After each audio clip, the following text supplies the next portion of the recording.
We live in an incredibly busy world. The pace of life is often frantic, our minds are always busy, and we're always doing something. So with that in mind, I'd like just to take a moment to think, when did you last take any time to do nothing? Just 10 minutes, undisturbed.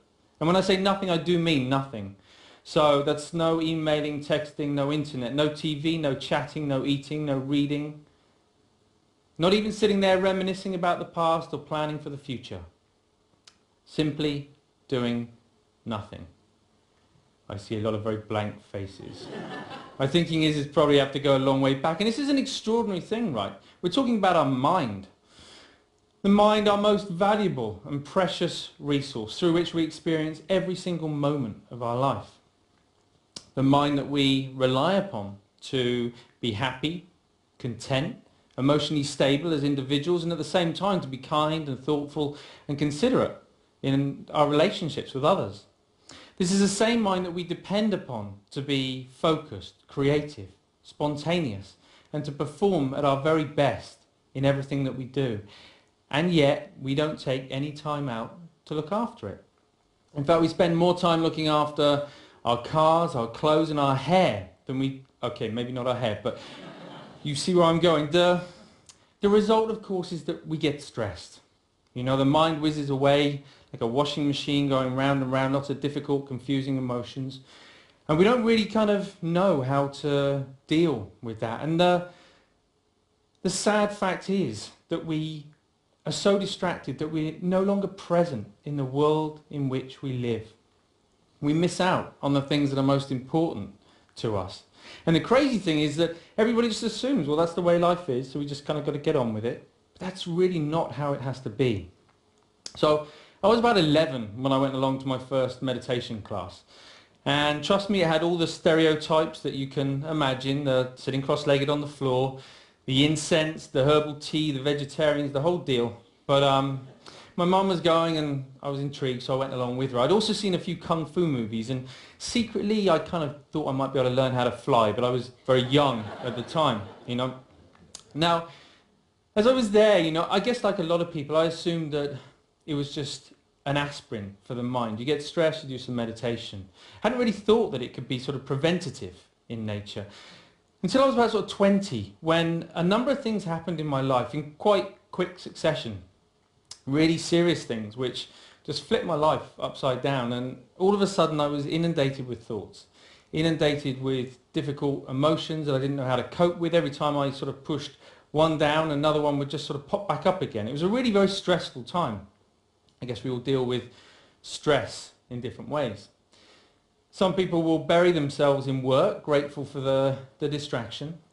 Others will turn to their friends, their family, looking for support. Some people hit the bottle, start taking medication. My own way of dealing with it was to become a monk. So I quit my degree, I headed off to the Himalayas, I became a monk, and I started studying meditation.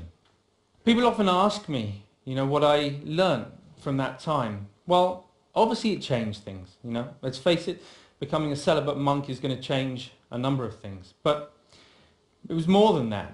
You know, it taught me, it gave me a greater appreciation and understanding for the present moment. By that I mean not being lost in thought, not being distracted, not being overwhelmed by difficult emotions, but instead learning how to be in the here and now, how to be mindful, how to be present. I think the present moment is so underrated.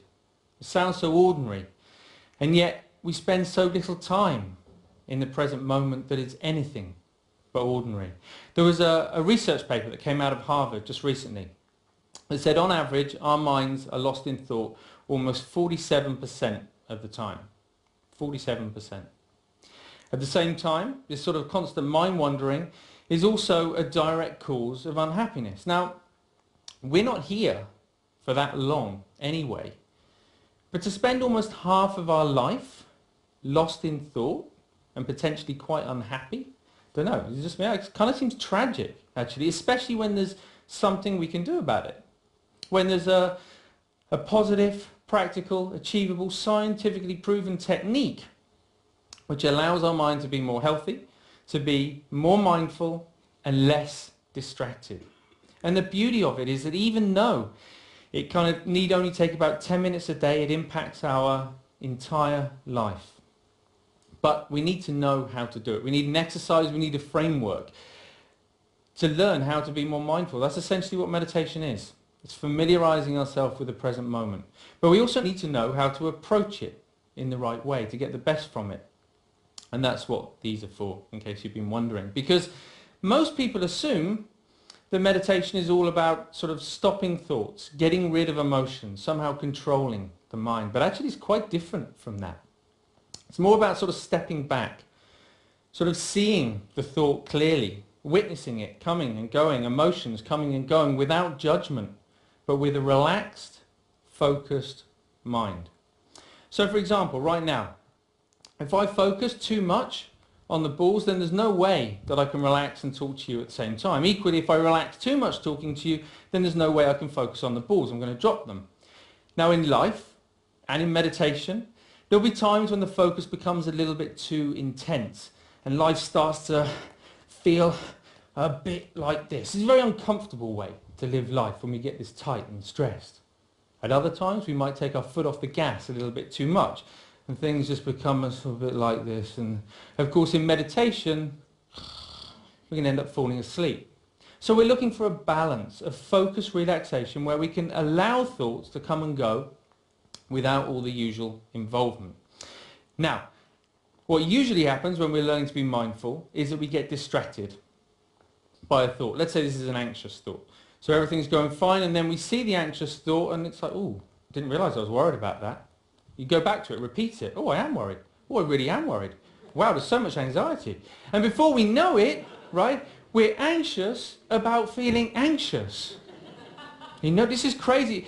We do this all the time, even on an everyday kind of level. If you think about the last time, I don't know, you had a wobbly tooth. You know it's wobbly and you know that it hurts. But what do you do every 20, 30 seconds? I don't know. I don't know. It does hurt. And we reinforce the storyline, right? And we just keep telling ourselves. And we do it all the time. And it's only in learning to watch the mind in this way that we can start to let go of those storylines and patterns of mind. But when you sit down and you watch the mind in this way, you might see many different patterns. You might find a mind that's really sort of restless and the whole time. You know, don't be surprised if you feel a bit agitated in your body when you sit down to do nothing and your mind feels like that. You might find a mind that's very sort of dull and boring and it's just almost mechanical. It just sort of seems to, it's as if you're just sort of getting up, going to work, eat, sleep, get up. Or it might just be that one little nagging thought that just goes round and round and round to your mind.